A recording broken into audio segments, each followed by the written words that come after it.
আল্লাহ বলছে মানুষ আমার বান্দা, হায় আমার মতো মেহেরবান দয়ালু মালিক, এমন মেহেরবান মাওলা রে, কেমনে ভুলে গেল? কে তোমারে ধোকা দিল? কে তোমারে ধোকা দিল? কারে এমন পাইলা যাকে পেয়ে আমার মতো দয়ালু মালিককে ভুলে গেল? আহা, এটা যদি মা বলে যে পুত তুই আমারে কেমনে ভুলে গেলি, তুই মারে কেমনে ভুলে গেলি? আমি তোর সেই মা যে তোরে 9 মাস পেটে ধারণ করছি, আমি তোর সেই মা যে তোরে বুকের দুধ খাওয়াইছি 2টা বছর, তুই আমারে কেমনে ভুলে গেলি? কোনো মা যদি সন্তানকে বলে তো পাষাণ সন্তান, ডাকাত সন্তানও তো মাথা নামায় ফেলবে। কি ভাই, তার চোখেও তো পানি চলে আসবে, হায় মা আপনি কি করলেন? মা দুধের দোহাই দিলেন, মা বুকের দোহাই দিলেন, গর্ভের দোহাই দিলেন, মা কেমনে আমার এত বড় লজ্জা দিলেন? মা ঠিক আছে। তো আল্লাহ তাআলা বলে বান্দা, এই আল্লাহ বলছে আল্লাযী খালাকাকা, কেমনে ভুলে গেলি বান্দা? আমি তো তোকে বানাইছি। খোদার কসম, এটা এরপরে কোরআনের আয়াত। এই ছেলে শুনো ভাইয়া, আল্লাহ বলছে বান্দা কেমনে ভুলে গেলি? আমি তো তোকে বানাইছিলাম। ফাসাওয়াকা, তোর দেহের অঙ্গ প্রত্যঙ্গ তো বান্দা আমি সাজিয়েছি। এই হাত পা চোখ নাক কান বান্দা বিশ্বাস কর আমি লাগাইছি। পৃথিবীর কাউকে দায়িত্ব দেই নাই, আমার কোনো ফেরেশতা দিয়ে লাগাই নাই, আমি আল্লাহ আমার কুদরতি হাতে তোকে লাগাইছি। ওয়ালাকাদ খালাকনাকুম সুম্মা সাওয়ারনাকুম, কোরআনে আছে আল্লাহ বলে বান্দা তোমাকে বানিয়েছি আমি, তোমাকে সাজিয়েছিও আমি, তুমি আমার ডিজাইন আমার হাতে সাজানো। ফাআদালাক, প্রতিটি অঙ্গ একটার সাথে আরেকটা মিলায়া দিছি। চোখ কান নাক, 2টা কান বরাবর, 2টা চোখ বরাবর, 2টা ঠোঁট বরাবর, 2টা হাত বরাবর, এভাবে আমি আল্লাহ মিলায়া দিছি। ফি আইয়ি সূরাতিন মা শাআ রাক্কাবাক, আমি যেমন চেয়েছি যত্ন করে চেহারার সৌন্দর্য, শরীরের সৌন্দর্য আমি দিয়েছি। কালোটাও আমার, সাদাটাও আমার, কালোটাও আমার হাতে দেওয়া, সাদাটাও আমার হাতে দেওয়া, কালোটাও সুন্দর, সাদাটাও সুন্দর, কারণ এই যে আমার হাতে। আমার ভালো লাগছে তো তোকে কালো রং দিয়েছি, আমার ভালো লাগছে তো তোকে সাদা রং দিছি। ফি আইয়ি সূরা, নাকি আল্লাহ বলেন আমি দিছি। কালো রং আমার দেওয়া বান্দা, সাদা রং আমার দেওয়া, আমি যেমন করে মন চাইছে সাজাইছি বান্দা। সেই আমি আমারে কেমনে ভুলে গেলি? তাহলে ওই যে বললাম মা যদি বলে ফুত তুই কেমনে ভুলে গেলি আমার, এখানে আল্লাহ তো বলছে বান্দা কেমনে ভুলে গেলা? মা গাররাকা, কেমনে ভুলে গেলা? কেমনে ভুলে গেলা? তোমার অস্তিত্ব ছিল না বান্দা। হাল আতা আলাল ইনসানি হিনুম মিনাদ দাহর লাম ইয়াকুন শাইআম মাযকুরা, আল্লাহ বলেন মাটি থেকে সৃষ্টি করেছি মানুষ আমি, কিন্তু মাটির কোন অংশে ছিল পৃথিবীতে? কতদিন ধরে এই মাটি আমারে বানাইবার জন্য আল্লাহ পৃথিবীতে রাখছেন, আল্লাহ বলে জমানার কেউ জানে না। যুগ যুগ ধরে আমি আল্লাহ তোমার সৃষ্টির উপকরণ এই জমিনে আমি আল্লাহ সংরক্ষণ করেছি, পৃথিবীর কেউ জানতো না।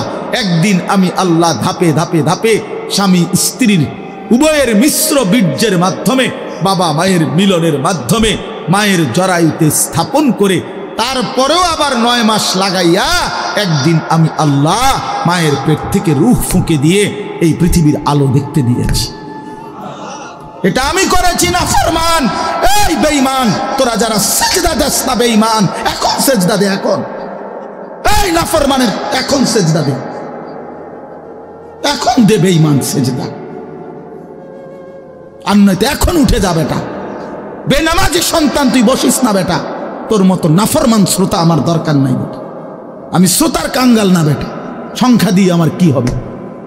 10,000 মানুষ হইছে তো কি হইছে এত? 5,000 মানুষ হইছে তো কি হইছে এত? সারা বাংলাদেশ আমারে চিনছে তো কি হইল? না চিনলেই কি হইল? চিনলেই কি সফলতা, না চিনলেই কি ব্যর্থতা? বলেন মাওলানা। এখন দে বেটা সিজদা। মানুষের বাচ্চা এত বড় নির্মম হয় কেন?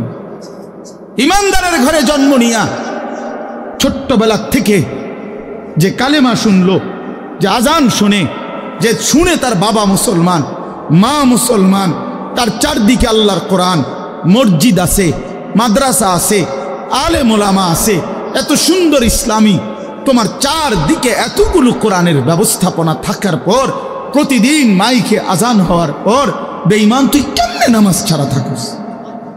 এই নাফরমান কেমনে থাকুস? এত বড় জানোয়ার কেমনে হইলা? এত বড় হাইওয়ান হইলা কেমনে? বলো বাবা, বলো, উত্তর দাও বেটা। কি আশ্চর্য জীবন! সারাটা রাত উলঙ্গ ছবি দেখে, কোনো দিন ফজরের নামাজ পড়ে না। আর এই অপদার্থের মা কেডা? তার বাবা কেডা? তার সংসার কই? তার ভবিষ্যৎ কি? এ কোথায় যাচ্ছে? আল্লাহর নবী বলছেন ওয়া ইন্নাল ফুজুরা ইয়াহদি ইলান নার, গুনাহ গুনাহ নবী বলছে জাহান্নামের দিকে টেনে নিয়ে যায়। আল্লাহ বলছে ওমান ইউশাকিকির রাসূলা মিন বাদি মা তাবায়্যানা লাহুল হুদা ওয়া ইয়াত্তাবি' গায়রা সাবিলিল মুমিনিন নুওয়াল্লিহি মা তাওয়াল্লা ওয়া নুসলিহি জাহান্নাম। আমার রাসূলের বিরুদ্ধাচরণ করো যারা, ঈমানদার মুমিনদের পথ এর বিপরীত পথে চলো যারা, আল্লাহ বলেন আমি একদিন তোমাকে সেই উল্টা পথেই চালাবো। চালাতে চালাতে ওয়া নুসলিহি জাহান্নাম, একদিন ধাক্কা দিয়া জাহান্নামে ফেলে দেব। বুঝছো বন্ধু? একদিন রাত পোহাইলে দেখবা তুমি নাই, পৃথিবীবাসী জানবে তুমি মরে গেছো। পৃথিবীর তখন আলো ফুটবে, চাঁদও উঠবে, সিএনজিও চলবে, অটোও চলবে, দোকানপাট সবই চলবে। এই পৃথিবীর হই হুল্লুর হুলুস্থুল ব্যস্ততা, ধোঁকাবাজ এই দুনিয়া, কেউ থামবে না, শুধু তোমারে কবরে পাঠাই দেবে। ধোঁকাবাজ এই দুনিয়া, এই দুনিয়া প্রতারক, এই দুনিয়া কেউ থামে না। সামনের সিএনজি অ্যাক্সিডেন্ট করলেও পিছনের সিএনজি থামে না, ছাড়ি দিয়ে জায়গা। সামনের গাড়ি অ্যাক্সিডেন্ট করলে পিছনের গাড়ি থামে না, ছাড়ি দিয়ে জায়গা। স্বার্থপর এই দুনিয়া কেউ থামে না। হ্যাঁ, বাফরে দাফন কইরা এই সন্তান, এই বউ বাচ্চারাই আবার এসার পরে ওই দিনকেই ভাত খায়, খায় না? পেট বইরা খায়। লগের ঘরের থেকে আর আইন্দা আনছে, এরা ঠিকই পেট ভরে খায়। তোরা না কাঁদলো বিকালে, ওরা না দুপুরে কাঁদলো, কোন ভাত খায় খায়। স্বার্থপর, কেউ থামে না দুনিয়া, আলো বাতাস সব চলে, তুমি বন্ধু থাকবে না। আলহাকুমুত তাকাসুর হাত্তা জুরতুমুল মাকাবির। আল্লাহ বলছে বান্দা আখিরাত ভুলে গেলা, দুনিয়ায় ডুবে গেলা, তবে মনে রেখো হাত্তা জুরতুমুল মাকাবির, এরই মাঝে কিন্তু একদিন কবরস্থানেই পৌঁছে যাবে। হ্যাঁ, কই পৌঁছে যাইবা? তোমরা কবরস্থান দেখো নাই ভাইয়া? কাল্লা সাউফা তা'লামুন। আল্লাহ বলে কবরে আসলেই আমি বুঝাই দেব বান্দা আমার নাফরমানির শাস্তি কেমন। সুম্মা কাল্লা সাউফা তা'লামুন। আবার নাফরমান হাসরের ময়দানে আসলে আমি আবার বুঝাই দেব আমার অবাধ্যতার শাস্তিটা কি। একবার বুঝাবো কবরে। তাফসীরের মধ্যে আছে কাল্লা সাউফা তা'লামুনা ফিল কবরি সুম্মা কাল্লা সাউফা তা'লামুনা ফিল আখিরাহ। আল্লাহ বলে একবার কবরে বুঝাইব আমারে ত্যাগ করা, আমার নাফরমানি, আমারে সিজদা না করার শাস্তিটা কি। কবরেই টের পাইবা। ওয়া ইউকাইয়াদু লাহু মালাকুন আমা ওয়া আসাম্মু আবকাম। নবী বলেন নাফরমানের কবরে এমন একজন ফেরেশতা পাঠানো হবে যেই ফেরেশতা অন্ধ, বোবা, বধির, চোখেও দেখে না, কানেও শোনে না, জবানেও কথা বলতে পারে না। ফায়ুদরাবু লাহু বিমিতরাকাতিন মিন হাদিদ যারবাতান বাইনা উদুনাইহি। আল্লাহর নবী বলেন ওই ফেরেশতা ওই নাফরমান পাপীকে লোহার হাতুড়ি মুগুর দিয়ে দুই কান বরাবর এমন জোরে আঘাত মারবে, ফায়াসিহু সাইহাতান ইয়াসমাউহা মান ইয়ালিহি ইল্লা থাকালাইন। নবী বলেন নাফরমান এত জোরে চিৎকার করবে মানুষ এবং জিন ব্যতীত আল্লাহর সব সৃষ্টি শুনবে।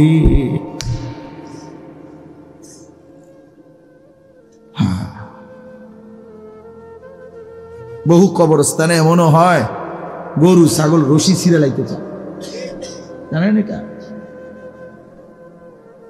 ওরা শুনে কবরের আযাবের আওয়াজ, এজন্য রশি ছিঁড়া ফেলতে চায়।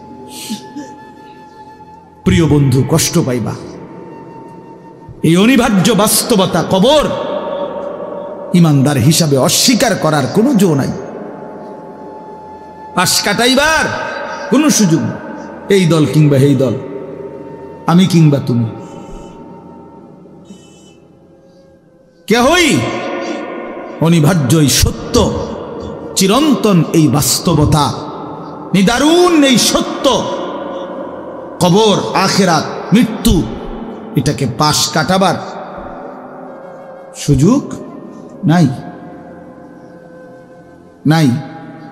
অতএব আমি অনেক নওজোয়ান, তোমরা মাশাল এই ভালোবাসা কি দিয়া মূল্যায়ন করা, এই মহব্বত আল্লাহর জন্য। তাইলে যেহেতু তোমরা পছন্দ করে ভালোবেসে আল্লাহর জন্যই আসছো, আল্লাহর কথা শুনবার জন্যই আসছো, আমি অনুরোধ করি তোমরা আরেকটু আগাও। যেহেতু আল্লাহকেই ভালোবাসো, আল্লাহর কথাই শুনতে চাইছো, আল্লাহর জন্যই বসছো ভাইয়া, দাঁড়াইছো, তো আর একটু হিম্মত করে সেজদা দিয়া দাও, মালিকের সেজদা দাও, ঠকবা না। আল্লাহরে সেজদা দিয়ে কেউ ঠকে না, আল্লাহর গোলামি করে কেউ ঠকে না। প্রিয় ভাই, নষ্ট হইও না। প্রিয় সন্তান আমার, নষ্ট হইও না। প্রিয় যুবক আমার, নষ্ট হইও না। মুসলমানের কিশোর তরুণ নওজোয়ান, আগামীর ইসলামের পতাকা তুমি হাতে নিও, আগামীর কালেমার পতাকা তোমার হাতে। সারা পৃথিবীতে ইমানদারের বিজয় হবে, হচ্ছে। সারা পৃথিবীতে মজলুমের বিজয় হচ্ছে, জালেমের পতন হচ্ছে। কোথাও সারা পৃথিবীতেই জালেম থরথর করে কাঁপতেছে।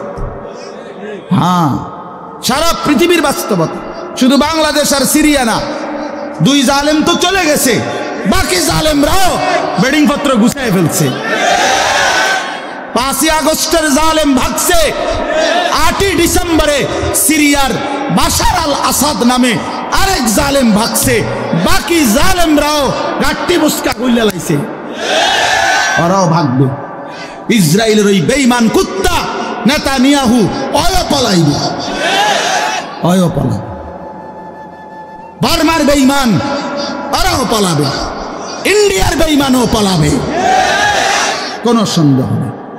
বিজয় ইমানদারের হবে ইনশাআল্লাহ, ইনশাআল্লাহ, ইনশাআল্লাহ। কালেমার বিজয় হবে। আমি না থাকলে সমস্যা নাই, আমি শহীদ হয়ে গেলে কোনো অসুবিধা নাই, আমার মতো হাজার লাখ শহীদ হলে কোনো অসুবিধা নাই, কিন্তু বিজয় ইমানদারেরই হবে। কোন ষড়যন্ত্র বাংলাদেশে বাস্তবায়ন হবে না। ইসকন লীগ দিয়েও ষড়যন্ত্র বাস্তবায়ন হবে না, সাদ লীগ দিয়েও ষড়যন্ত্র বাস্তবায়ন হবে না। হ্যাঁ, এই ভণ্ড মুখোশধারী ছদ্মবেশী এক মুনাফিক সাদ নামের এক ব্যক্তিকে দিয়ে সারা পৃথিবীর ইমানদার মুসলমানকে বরবাদ করার জন্য নতুন ষড়যন্ত্রের খেলা চলছে। এই ষড়যন্ত্র বাংলাদেশে বাস্তবায়ন হবে না। ইসকনের গুন্ডারা, সন্ত্রাসীরাও বাংলাদেশে ষড়যন্ত্র শুরু করেছে, করছে। এই গুন্ডা সন্ত্রাসীদের ষড়যন্ত্র এই পবিত্র জমিনে বাস্তবায়ন হবে না। আমার জমিন কোরআনের জমিন, আমার জমিন ইমানদারের জমিন। আমরা কম হইতে পারি, আমাদের মালিক বড়। তোরা 130 কোটি বেঈমান, তোদের 130 কোটি না 230 কোটি তোদের হাসবুনাল্লাহ। অতএব প্রিয় ছেলেরা আমার, বাপ আমার, আমি না থাকলে কোনো সমস্যা নেই। মরতেই হলে তো শাহাদাতের মৃত্যুর চাইতে দামি মৃত্যু আর কি হইতে পারে।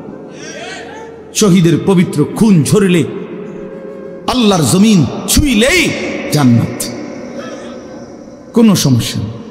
এই জন্য আমি অনুরোধ করছি তোমাদের কাছে, তোমরা আমাদের সন্তান, তোমরা আমাদের ভাই। আমি সকল ছেলের কাছে হাত জোড় করে অনুরোধ করলাম, তোমরা আল্লাহর দিকে ফিরে আসো। গুনার মধ্যে শান্তি নাই, নারীর ছবির মধ্যে, অশ্লীল দৃশ্যের মধ্যে, উলঙ্গ দৃশ্যের মধ্যে প্রিয় ভাই সুখ হয় না।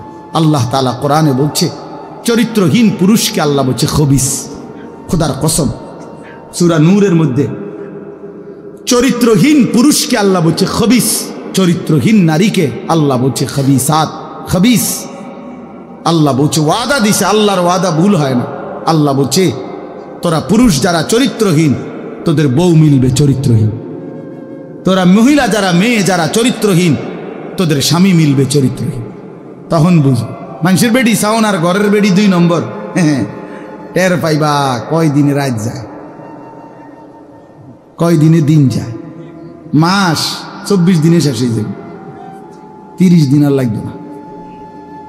হ্যাঁ হ্যাঁ, এমনিতে তো মোবাইলের বেডি, রাস্তার নর্তকী, হ্যাঁ, অবৈধ প্রেমিকা, হ্যাঁ, ওর সব কিছু ফরমালিন, ধোকা। কিন্তু স্ত্রী যদি কারো, বিবাহিত স্ত্রী যদি 2 নম্বর হয়, চরিত্রহীন হয়, পরকীয়ায় আসক্ত হয়, তখন বুঝবা বন্ধু, দুনিয়ার জীবনটা হয়ে যাবে জাহান্নামের টুকরা, জাহান্নামের টুকরা। আমি বললাম নষ্ট হইও না, চরিত্র হেফাজত করো, একটু একটু সবর করো, একটু সবর করো। কুত্তার মতো নারী মেয়ের পিছনে দৌড়াইও না, ছবির পিছনে দৌড়াইও না, একটু সবর করো। যেই চাহিদা আল্লাহ দিছে, সেই চাহিদা পূরণের হালাল ব্যবস্থা আল্লাহ রাখছে। তৃষ্ণা আল্লাহ দিছেন, পানি আল্লাহ দিছেন, ক্ষুধা আল্লাহ দিছেন, খাবার আল্লাহ দিছেন, লজ্জাস্থানের চাহিদা আল্লাহই দিয়েছেন, হালাল স্ত্রী আল্লাহই সৃষ্টি করেছেন। অতএব অপেক্ষা করো, একটু সবর করো। এক পবিত্র স্ত্রী মিলে যাবে, এক হালাল স্ত্রী মিলে যাবে। ছেলে সবর করো বাপ, সবর। যে ক্লাস 8-এ পড়ে, তুমি এবছরই এসএসসি দিয়ে লাও, কথা বলে না? এই 8-এর ছাত্র, তুমি এবছরই এসএসসি পরীক্ষা দিয়ে ফেলো, হবে তো না? এসএসসির ছেলে, তুমি এবারই ইন্টার দিয়ে ফেলো, ইন্টারের ছেলে এবারই অনার্স শেষ করো, 4th ইয়ার। কেমনে হবে ভাইয়া? তো একটু কি সবর করতে হবে না? 4টা বছর কি অনার্সের জন্য পার করতে হবে না? তো একটু সবর করো। আল্লাহ তো কোরআনে ওয়াদা দিছে, আমি প্রত্যেক পুরুষের দেহের অংশ থেকে আমি আল্লাহ তার স্ত্রী, ওয়ামিন আয়াতিহি আন খালাকা লাকুম মিন আনফুসিকুম আজওয়াজান। আল্লাহ বলেন, পুরুষের দেহের অংশ থেকে, পাঁজরের হাড্ডি থেকে আমি আল্লাহ তার স্ত্রীকে সৃষ্টি করে ফেলেছি। খালাকা মানে মাজির সিগা, অতীতকাল সৃষ্টি করা হয়েছে। আল্লাহ বলেন, সেই বিবি যখন মিলে যাবে, লিতাসকুনু ইলাইহা, তুমি একদম প্রশান্ত, সুকুন, চির শান্তি, প্রশান্তি মিলেই যাবে। এই জন্য আমি অনুরোধ করছি, অনেক বয়স্ক বাবারা আছেন আপনাদের সামনে, এর চাইতে খোলামেলা আর বলা সম্ভব না আমার নওজোয়ান ছেলেদেরকে, নইলে আলাদা পাইলে আরো কইতাম। আরো বল যে নষ্ট হইও না, চরিত্রহীন হইও। ছেলেপেলের প্রতি আমার খুব দরদ, ফিকির। আমি হিসাব চিন্তা করে নিছি, কেন জানি আল্লাহর পক্ষ থেকে আমি বুঝিয়ে না এটা। মুসলমানের কিশোর তরুণ নওজোয়ান দেখলে আমার খুব মায়া লাগে, যে এরা যদি সব ফজরের নামাজ, আচ্ছা ফজরের নামাজ এই মুসল্লি কি হইল, তোমরা যদি ফজরের নামাজ পড়তা কি হইতো? আল্লাহর কসম, আল্লাহ ইসরায়েলের, আমেরিকার দুশ্মনের তখ্ত, মসনদ, কলিজা সুদ্ধা নড়ে উঠত। ওর অপেক্ষায় আছে মুসলমানের ইমানদার যুবকের জাগার। মুসলমানের ইমানদার যুবক যেদিন জাগবে, আল্লাহর কসম গোটা পৃথিবীতে কালেমার পতাকা উঠবে, গোটা পৃথিবীতে। এই সিরিয়ায় বাশার আল আসাদ নামে যে জালেম পতন হয়েছে, এই জালেমের বিরুদ্ধে যেই যুবক দাঁড়াইছে, জুলানি, এই একা যুবকের একটা মাথার জন্য সে এবং তার দোসররা 100 কোটি মার্কিন ডলার পুরস্কার ঘোষণা করেছে। খামখেয়ালি মিয়া, একটা যুবকের মাথার জন্য তার মাথা কাইটা যে দিতে পারবে 100 কোটি মার্কিন ডলার পুরস্কার গ্রহণ করছে। আর সে আজিমের মালিক আল্লাহ বলছে, যুবক আমি তোকে রক্ষা করব। তো আল্লাহ পাক ঠিকই তাকে রক্ষা করছে। ওই জালেম পলাইছে, গাট্টি গুট্টি লইয়া পলাইছে।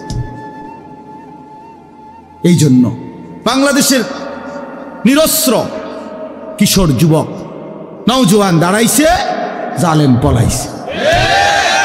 এটাই সত্য, এটাই সত্য। নওজোয়ান হিম্মত করলে, বুক পেতে দিলে, নওজোয়ান দাঁড়াইলে যেই কোনো বড় অসাধ্য আল্লাহর দয়ায় ওইটাও অর্জন হয়ে যায়। এটা আল্লাহ তাআলা যৌবনের মধ্যে শক্তি রাখছে। কোরআন শরীফে আছে, আল্লাহ বলছে যৌবনটাই শক্তি। ছোটবেলা আল্লাহ নিজে বলছে দফ, এটা দুর্বলতা। বুড়াকাল আল্লাহ নিজেই বলছে ওইটাও দফ, দুর্বলতা। তো শক্তি কই?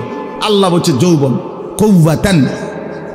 কোরআন শরীফের আয়াত সূরা রোমের মধ্যে আছে, আল্লাহুল্লাযী খালাকাকুম মিন দুফিন সুম্মা জাআলা মিন বা'দি দুফিন কুওয়াতান সুম্মা জাআলা মিন বা'দি কুওয়াতিন দুফান ওয়া শাইবা। আল্লাহ বলেন, বান্দা 3 অবস্থায় আমি তোমাকে বানাই। প্রথম হলো দুর্বল, এরপরে শক্তি, এরপরে পুনরায় দুর্বল। তাহলে বোঝা গেল শিশুকাল আর বৃদ্ধকাল কি?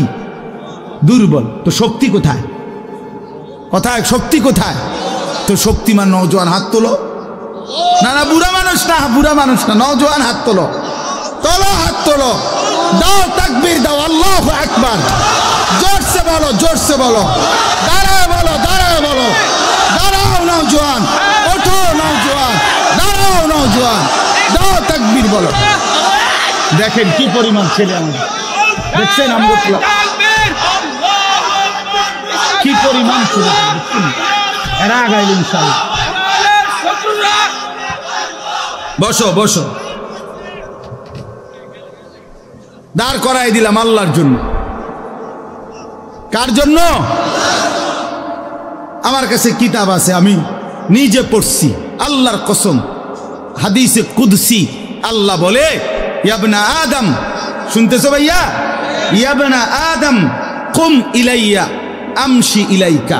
আল্লাহ বলে, বান্দা তুমি আমার জন্য দাঁড়াও, আমি তোমার জন্য হাঁটবো। আমশি ইলাইয়া উহারবিলু ইলাইকা। এরপরে আল্লাহ বলে, বান্দা তুমি আমার জন্য হাঁটতে শুরু করো, আমি আল্লাহ রহমত নিয়ে দৌড়তে শুরু করব। এই জন্য কুম ইলাইয়া, আল্লাহ বলছে আমার জন্য দাঁড়া। আমশি ইলাইকা, আমি তোমার জন্য হাঁটব, আমি হাঁটব। তুমি একটু আসো, আমি তার চাইতে বেশি আসব। তুমি আসবা 1 বিঘত, আমি মাওলা আসবো 1 হাত। তুমি আসবা 1 হাত, আমি আসবো 2 হাত। তুমি আসবা হাঁটতে হাঁটতে, আমি আসবো দৌড়তে দৌড়তে। আতাইতুকা হারওয়ালা, তুমি আসো বান্দা। রাতে আসলে রাতে মাফ, দিনে আসলে দিনে মাফ। ইন আতাইতানি লাইলান আতাইতুকা লাইলান। আল্লাহ বলে, বান্দা রাত গভীরে গুনাহ নিয়া মাফ চাইতে আমার কাছে আইসো। আতাইতুকা লাইলান, মাগফিরাত নিয়ে আমি তোমার কাছে রাতেই আসবো। ওয়া ইন আতাইতানি নাহারান আতাইতুকা নাহারান। তুমি আমার কাছে গুনাহ নিয়া যদি দিনে আসো, আমি মাগফিরাত নিয়ে দিনেই আসবো। তুমি আসবে যখন, আমি আসবো তখন। তুমি যদি আসমান ছোঁয়া গুনাহ নিয়া আমি আল্লাহর দিকে ফিরো, তওবা করো, গুনাহ ছেড়ে দাও, আর করবা না, ওয়াদা দাও, নতুন করে আমল শুরু করে দাও, আমার কাছে মাফ চাও। আল্লাহ বলেন, বান্দা আমি ওয়াদা দিলাম, লাউ বালাগাত যুনুবুকা আনানাস সামা সুম্মা ইস্তাগফারতানি গফারতু লাকা ওয়ালা উবালি। আসমান পর্যন্ত যদি গুনাহ পৌঁছে যায়, এরপরেও যদি সঠিক নিয়মে তওবা করো, তাহলে আমি ওয়াদা দিলাম, কোনো পরোয়া না করে আমি আল্লাহ মাফ করে দেব। এই জন্য প্রিয় ভাই আমার, বন্ধু আমার, সাথী আমার, আমরা আল্লাহর দিকে ফিরবো ইনশাআল্লাহ। 5 ওয়াক্ত নামাজ পড়বো ইনশাআল্লাহ। ফজরের নামাজ পড়ো, ফজরের নামাজ, ফজরের সেজদা দাও, দেখবা কপাল খুলে যাবে। মান সাল্লাল ফজরা ফাহুয়া ফি জিম্মাতিল্লাহ, নবী বলছেন যে ফজরের নামাজ পড়লো সে আল্লাহর জিম্মায় চলে গেল। আল্লাহ ডাক দিল, আনেস ফজরের নামাজ পড়লি, তোর সারা দিন আমি দেখো, ঘাবড়াইস না, আমি আছি। আল্লাহ তাআলা আমাদেরকে তৌফিক দান করেন, আল্লাহ তাআলা আমাদেরকে কবুল করে নেন। আমি 6টা আয়াত পড়ছি, এখন শুধু আর তর্জমা বলি, তাইলে আমার কথা শেষ। 30 নম্বর পারা, 83 নম্বর সূরা। সূরাটার নাম হলো তাতফিফ, মুতাফফিফিন। এই সূরার প্রথম 6টি আয়াত আমি তেলাওয়াত করছি। আল্লাহ তাআলা বলেন, ওয়াইলুল লিল মুতাফফিফিন, যারা তাতফিফ করে তাদের জন্য দুর্ভোগ, লাঞ্ছনা, আযাব, জাহান্নাম। যারা তাতফিফ করে, ব্যাখ্যা বলতেছি পরে, আগে যেটা কইছি এটাই শুনেন শুধু। যারা কি করে? তাতফিফ, তো আকার তা, ত তাত, ফ দীর্ঘিকার ফি, ফ, এ তাতফিফ। বুঝছেন নাকি শব্দটা? কথাটা বুঝছেন কিনা বলেন না? এখন ব্যাখ্যা বলতেছি। তো আল্লাহ বলেন যারা তাতফিফ করে তাদেরকে বলে মুতাফফিফ, তাদের জন্য জাহান্নাম। এই শব্দটার 2টা অর্থ। 1 নাম্বার মূল অর্থ হলো ওজনে কম দেওয়া। কি দেওয়া? ওয়াইলুল লিল মুতাফফিফিন, আল্লাহ বলেন যারা ওজনে কম দেয়, ঠকায়, প্রাপককে তার প্রাপ্য কম দেয়, তার জন্য জাহান্নাম, দুর্ভোগ, লাঞ্ছনা, আযাব। এই জন্য তাফসীরের মধ্যে আছে, এই সূরার শুরুতে মদিনায় যখন আল্লাহর নবী সাল্লাল্লাহু আলাইহি সাল্লাম মক্কা থেকে হিজরত করে মদিনায় গেছেন, তো নবীজি মদিনার বাজারে দেখছেন যে মদিনার ব্যবসায়ীরা, মানে তখনকার ইয়াসরিবের, তারা ব্যাপকভাবে মানুষকে ঠকায় ওজনে মাফি। তখন সর্বপ্রথম আল্লাহর পক্ষ থেকে মদিনায় নবীজি হিজরত করে মদিনায় যাওয়ার পর সর্বপ্রথম যেই সূরা নাজিল হইছে মদিনায়, এইটাই সূরা, মদিনায় অবতীর্ণ প্রথম সূরা, সূরায়ে তাতফিফ। আর আল্লাহ বলছেন ওয়াইলুল লিল মুতাফফিফিন, সাবধান তোমরা যারা ওজনে কম দিচ্ছ, তোমাদের জন্য জাহান্নাম। এই যে বলছে প্রথম দিন মদিনায় হিজরতের পরে প্রথম আয়াত, সেই থেকে নিয়ে ইমানদাররা এই আচরণ ইয়াসরিবের, মানে মদিনার মুসলমান ছেড়ে দিছে। এই মন্দ অভ্যাস আজকে 1450 বছর পরেও মদিনার ব্যবসায়ীদের ওজন 100 নিখুঁত, এখনো এই ঐতিহ্যটা, এখনো আমরা এইটা ঐতিহাসিকভাবে প্রমাণিত। এখন মদিনার ব্যবসায়ী একেবারে পাক্কা, ঠকায় না। আল্লাহর নবী সাল্লাল্লাহু আলাইহি সাল্লাম হাদিসের মধ্যে আছে, মদিনার সমস্ত কিছুর জন্য নবী দোয়া করছেন, এমনকি এই মদিনার দাড়ি ফাল্লা বাটখারার লাগেও নবী দোয়া করছেন। আল্লাহুম্মা বারিক লানা ফি মুদ্দিনা ওয়া সাইনা ওয়া তামারিনা, আল্লাহ আমাদের মদিনার এই ফাল্লি বাটখারা, এটির মধ্যে বরকত দেয়। বুঝছেন না? এর মধ্যে বরকত চাইছে। অর্থাৎ এই জন্য মদিনার ওই আল্লাহর কথা মেনে নিছে, আর কখনো মানুষকে ঠকায় না।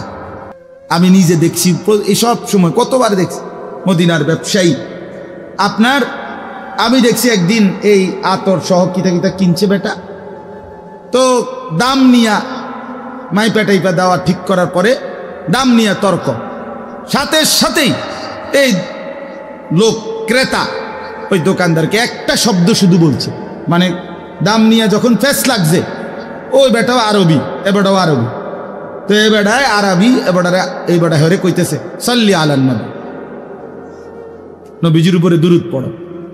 এ একের মনে যেন আগুনের মধ্যে পানি দিয়ে গেছে, একে ঠান্ডা, একদম ঠান্ডা। হে সাথে সাথে বলছে আল্লাহুম্মা সাল্লি আলা মুহাম্মদ। এরপর আর কোনো কথা নাই যে ঠিক আছে, এ হের বলতেছে তুই যা বলছো তাই। খালাস, মাফি মুশকিল, কোনো সমস্যা নেই। আল্লাহ তাআলার হুকুম তারা এভাবে মানছে। ওয়াইলুল লিল মুতাফফিফিন, আল্লাহ বলছে যারা ওজনে কম দেয় তাদের জন্য জাহান্নাম, জাহান্নাম। কোরআনুল কারীমে আল্লাহ বলছেন ওয়া আকিমুল ওয়াজনা বিল কিসত ওয়ালা তুখসিরুল মিজান, তোমরা ওজনে পূর্ণ করো সততার সাথে, ন্যায় পরায়ণতার সাথে। ওয়ালা তুখসিরুল মিজান, ওজনে কমাই দিও না।